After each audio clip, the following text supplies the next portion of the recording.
Welcome to Faith Chats. I'm your host, Andrew Burnett, and we always talk about faith, family, freedom in America.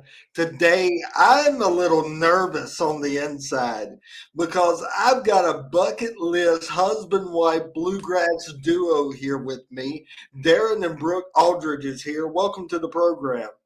Hey, Andrew. Thank you so much for having us on. Well, I'm excited. So, to begin the conversation, how did your paths cross in the music world? Well, I like to tell folks I prayed for a long time.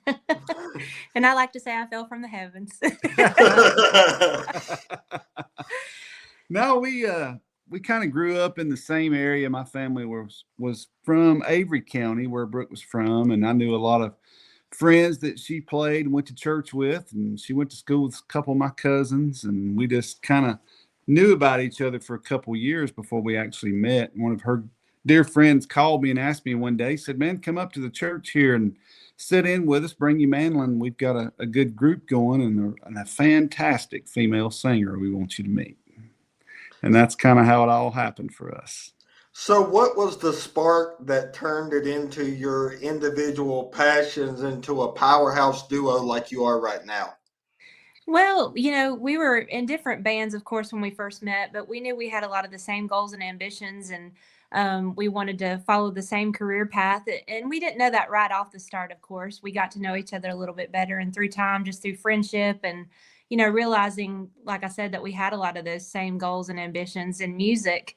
God just led us down the path, and we became really good friends, and then later on started dating, and then it led to a marriage. So, and it's we've been going strong ever since. So, growing up in the Blue Ridge Mountains of North Carolina, how has the region's rich musical heritage influenced you and the sounds on your albums like Inner Journey or your latest release, This Life We're Living? Well, I think a lot to do with it is kind of what we talked about coming from that part of North Carolina altogether. And we'll joke a lot on stage and tell everybody where we're from. We may be up in Maine or New York or down to Florida and mention that we're from Western North Carolina in the hills and come from the same area. But we'll tell folks we're not kin now. We're not kissing cousins or anything, but we do sing good together. There's so much great music there, though, and Darin and I, even though we didn't know each other until our adult lives, we realized that we had a lot of the same musical background and musical heritage, and I think that a lot of that comes from the churches that we were raised in, and just how singing and musicianship in those churches played a part in what we grew to love. Um, Absolutely. Where she went to church, her pastor up there was, I guess it was his brother. mhm. I went to church down here in Gaston County, which is about 45 minutes outside of Charlotte. He was the pastor there. So a lot of the same songs and, the way that they would lead service, we both grew up listening to. And of course, my mom and had us in church since I was, a small child and singing and playing. And so did Brooks. And we come up in the Baptist hymnals and old redback hymnals, so we knew a lot of the same type of hymns and stuff like that. So it helped us when we started listening to bluegrass and everything together. And of course, I'm just a few years older than Brooke, but she loved Emmylou Harris and Ricky Skaggs and Vince Gill and Patty Loveless The and Isaacs, the yeah. Isaacs and, a bunch of other, we listened to the same type of thing. So, as a married couple, both on and off stage, what's one of the biggest challenges and rewards of blending your personal life with your professional partnership in touring and recording?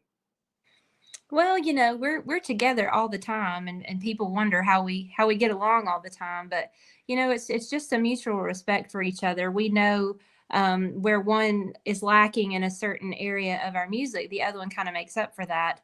I'm really good at social media and keeping us kind of on a schedule of things, and Darin's great at being the leader and like getting us where we need to go. And so it's really about respecting each other. Um, and just knowing that the other one's going to pick up, where one leaves off, I guess. Andrew, the hardest thing about traveling and being together is just choosing where we get to go eat during those road trips. I imagine that would be hard because some things you want in some states aren't in others. That's So, right. That's the biggest thing. What's everybody want to eat back there? It's just, yeah. I don't know. Go wherever. So I have to ask, I was jamming out here earlier to the song Jordan by y'all that had Ricky Skaggs in it and Mo Pitney. Tell me how this song came about. Well, this is a song that I loved. I heard many years ago. Of course, Miss Emmylou Harris cut the song, and I know the Stanley Brothers did a version of it as well. So it's been cut down through the years, but I always loved her version the best. And so when we were looking for songs, we usually put 4 or 5 gospel songs on most of our records. Um, and so I told Darin it would be a good one to kind of to bring back to life a little bit. And so we got together and put our heads together, of course, like we always do before we go into the studio, and we're trying to figure out who we wanted this to join us on it. So Darin reached out to Ricky Skaggs and, of course, Mo, and then our good friend Mark Fain, who helps us produce a lot of our albums, and went into the studio to record it. And we had kind of envisioned it being a little bit different. We wanted Ricky maybe to sing lead on it, and then he kind of changed our direction on that, and it was pretty cool how it ended up playing out, wasn't it, Darin? Yeah, I just, when she mentioned the song, it hadn't been recorded in quite some time, a couple decades probably that we knew of. So we thought it would be a good one to bring back and kind of do our way. And, when we talked to Ricky about it, he was all up for it. But when we got in the studio, it's like, well, do you want to sing lead on it? And I'll sing the harmony, and Brooke will sing Emmylou's part, and we'll kind of do it like that. And he was totally against doing it that way. He said, I don't want to sing lead on y'all's record. And I said, well, I'll sing lead and you can sing tenor. And he said, it's too high for me to sing tenor. Let's make Brooke sing lead. That's what we need to do. So then we jumped it from C to D, then up to E, to make it fit really good for everybody. And Mo, he was starting to sweat at 10 because he was like, I don't know if that's too low for me. So it was fun jumping around, just a little bit as we was working it out, and it ended up being perfect. And of course, Ricky was right, of course, for getting it such a good, blend and everything, everybody's voices in the right way. Yeah. And of course, it's different than Emmylou's. It's totally our version of it now, and we're so proud of that. So you both have written a lot of songs together. Share with us what inspires you really to write a song in your collaborative songwriting process. Oh, well, there's many things that inspire us. I mean, it can be, we can be having a conversation and just a line comes out of our mouth and we're like, ooh, that sounds like a song idea there. Or, for driving down the road sometimes. I don't always sit up front because I typically like to just be in the back and kind of oversee things from the back of the van, I guess. But sometimes I'll be seeing, billboards going down the road, or scrolling through, social media, and something pops into my head about a song idea. But it's neat when we do come together, because Darin's so great at putting together a melody for a song, and I do better at putting words to the song. So when we come together, it really is a good combination of what we have to offer for a song. So, Brooke, I have to ask, reflecting on your 4 IBMA female vocalist wins, what's a standout moment from those ceremonies that still give you chills to this day? Oh my goodness. Probably my mom's scream the first time I ever won it. I just never imagined, that I would even be nominated. So that was really cool. And then when they called my name that first time that I won, she just this, her voice and her excitement. Yeah, I think Larry Cordell and Carl Jackson were sitting in front of them when that happened, and it scared them to death. They jumped and like looked around real quick, and I was like, "It's just Mom," But that was really special and really sweet. And then of course, Rhonda Vincent, she grabbed me one time after I had won a couple years in a row, and she told me that it was really special when she won female vocalist Lynn Morris, grabbed her off the side of the stage and kissed her on the cheek and said, "Welcome to the club." And I thought that was really special that Rhonda did the same for me. So, things like that always stick out in your mind when people really notice and appreciate what you do. And then, Darin, how has being named Mentor of the Year shaped your approach to guiding emerging artists? Well, I've always love to give back. I had a lot of folks do the same for me as I was coming up, and I had a lot of mentors and still do. And so when they recognized me that year, it was a quite an honor for me to get to step in those shoes for the year for that. And I still teach a lot, I still produce a lot, and still help a lot of young bands and younger musicians come along, just like the older generation had done for me. So, with your recent move to a new record label and the inclusion of 5 original songs on your latest album, what excites you most about this fresh chapter in your career? Well, just being fresh out of the gate with Billy Blue, there they've been in business and doing records as day wind music, in gospel world for a Right. long, long time. But just doing bluegrass records over the last 4 or 5 years, probably. And they've got a great staff over there and a lot of great artists on the label. And of course, Jerry Salley was a big reason why we moved over there. Knowing with him, and he produced our first couple records, and we did a lot of, he's pitched us a lot of songs that helped shape Darin and Brooke. So we just felt right at home there with those folks. So, you've had the opportunity to tour the world and play iconic venues like the Grand Ole Opry. What's been the wildest audience interaction or unexpected moment that's become a favorite tour story? Oh goodness. Let's Let's talk about see. one last night in Texas. I don't know if that's a good one though. He said wildest moment. That was pretty good. That was wild.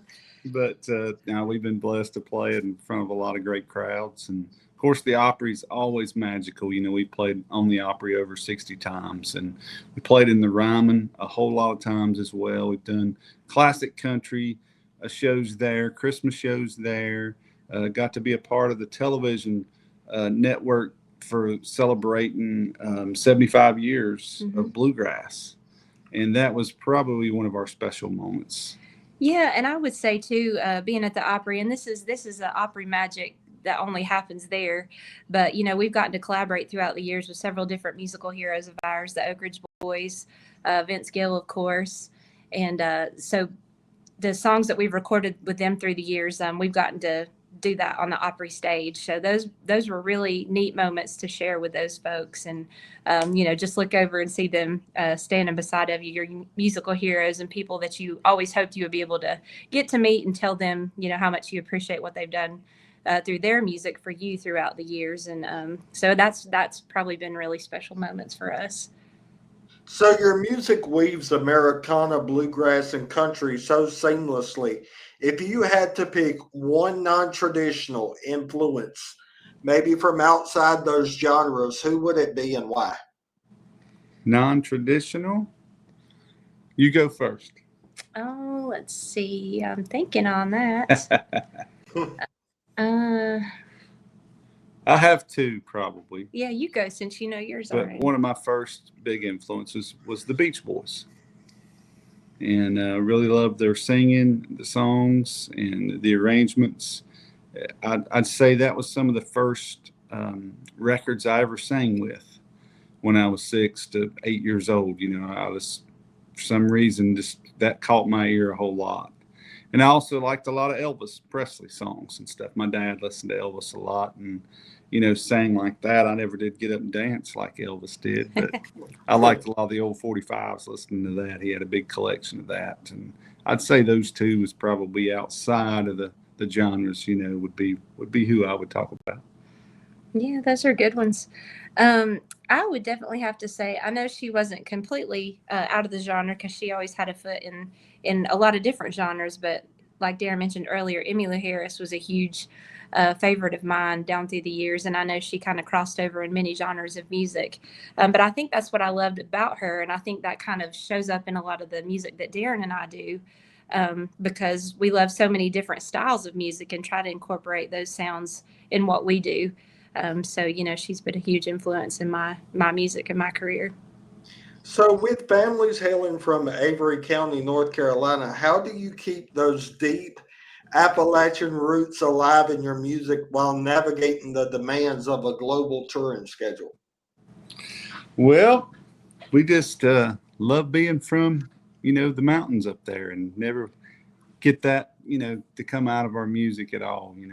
The the bluegrass style, the mountain music, what we talked about gospel a while ago and how we were Our raised. We heritage. always wants that to come through, and all the songs that we try to pick, or at least a few on the album, that's straight from the gospel churches. And Yeah. this new album that we're coming out with next year, we actually got to go up and record in one of the old churches there in Avery County, and had a lot of our family and friends, cousins and stuff come over and sing in the church on one of the songs, just to be special and to include that. Oh, Yeah. So wow. Yeah. I think it just goes hand in hand with what we do, and we're proud of where we came from, and we always want to showcase that and keep that part of us in our music. So, what's a book, film, or life event that has recently inspired a new song idea? And how do you decide when to chase it down in the studio? Let's see, a book or a film, you said? Yeah, or it can be a life event. Okay. Um, Goodness. We've been watching a lot of shows here lately. That's a good thing. I don't know that any of them's inspired us yet, but We tend to pull from older movies. yeah, I know a lot of songs. Uh, sometimes a line in a movie will spark a song. We don't have a whole lot of time to watch a whole lot of new movies. Every now and then, when we're home for maybe a week or so, which is very rare, we'll sit down and maybe watch a TV series or something. But that doesn't happen very often. I can't tell you the last time we went to the movie theaters, but yeah, I love. Actually, we just got a new book about the Opry.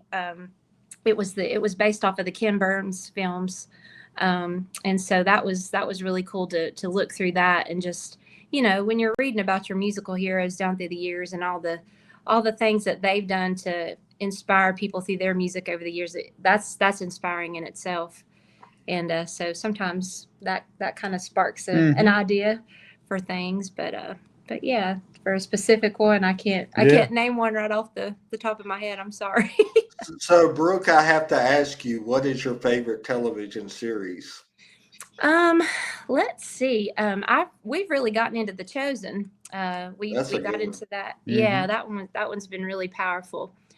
So we've been excited to watch the next season when it comes out. I think there's still one more to go. So Yeah, that's been really good. yeah, it has been. We like the one on Amazon about David as Hmm. well. Yeah. That was really good.